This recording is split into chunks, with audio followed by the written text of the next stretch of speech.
ಬಹುದೂರದಿಂದಲೇ ಬರುತ್ತಾ ಇರುವಂತಹ ಸಂದರ್ಭದಲ್ಲಿ ನಿನ್ನ ಕೂಗನ್ನ ಕೇಳಿಸಿಕೊಂಡವ ನಾನು. ಯಾರಿರಬಹುದು ಈ ರೀತಿಯಾಗಿ ಕೂಗುತ್ತಾ ಬರ್ತಾ ಇರಬಹುದು ಎನ್ನುವ ಹಾಗೆ ಹತ್ತಿರದಿಂದ ನೋಡಿದಾಗ ನಿನ್ನನ್ನ ಕಂಡವ ನಾನಿದ್ದೇನೆ. ಆದ್ರೆ ನೀನು ಕೂಗುವುದಕ್ಕಾಗಿ ಮುಂದಾಗುತ್ತಾ ಇದ್ದೀಯ. ನನ್ನನ್ನ ನಾನು ಮಾರಾಟ ಮಾಡಿಕೊಳ್ಳುತ್ತಾ ಇದ್ದೇನೆ. ನನ್ನನ್ನ ಪಡೆಯುವವರು ಯಾರಿದ್ದಾದ್ರೂ ಮುಂದೆ ಬರಬೇಕು ಎನ್ನುವ ಹಾಗೆ. ನನಗೆ ಆಶ್ಚರ್ಯ ಬೇರೆ ಎನ್ನುವಲ್ಲ, ವಸ್ತುಗಳನ್ನ ಮಾರಾಟ ಮಾಡುವುದನ್ನ ಕಂಡವ ನಾನು. ಆದ್ರೆ ಇಂದು ಮಾತ್ರ ಹಾಗಲ್ಲ. ಇಂದು ನಿನ್ನನ್ನೇ ನೀನು ಮಾರಾಟ ಮಾಡಿಕೊಳ್ಳುವುದಕ್ಕೆ ಮುಂದಾಗುತ್ತೀಯ ಅಂತಾದ್ರೆ ಕಾರಣಗಳಿರಬಹುದಲ್ವೇ? ಏನು ಅಂತ ಹೇಳಿ, ನನಗೆ ಹಣದ ಅವಶ್ಯಕತೆ ಉಂಟು. ಹೌದಾ? ಆದ್ದರಿಂದಲೇ ಹಣವನ್ನ ಸಂಗ್ರಹಿಸುವುದಕ್ಕೆ ಬೇರೆ ದಾರಿ ಇಲ್ಲದೆ ಹೋದ ಕಾರಣ ಇಂದು ನನ್ನನ್ನೇ ನಾನು ಮಾರಿಕೊಳ್ಳುವುದಕ್ಕೆ ಹೊರಟಿದ್ದೇನೆ ಸ್ವಾಮಿ. ಕೊಂಡುಕೊಳ್ಳುವವರಿದ್ದರೆ ಮುಂದೆ ಬಂದೆ ಅಂತ ಕೂಗುತ್ತಾ ಬಂದೆ.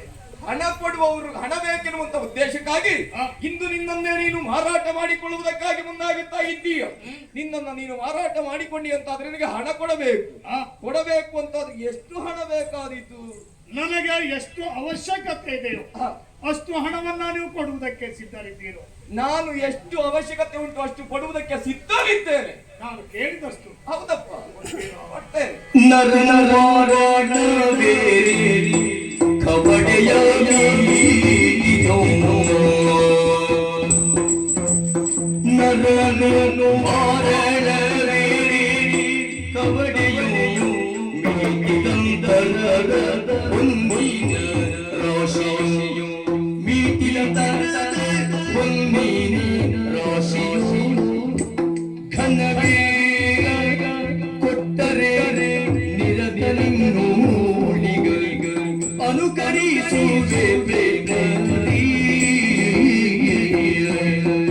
ಧಾರಾಳವಾದಂತಹ ಮನಸ್ಸು ನಿಮ್ಮದು ಎನ್ನುವುದು ನಿಮ್ಮ ಮಾತಿನಿಂದಲೇ ನನಗೆ ಅರ್ಥವಾಗುತ್ತಾ ಇದೆ.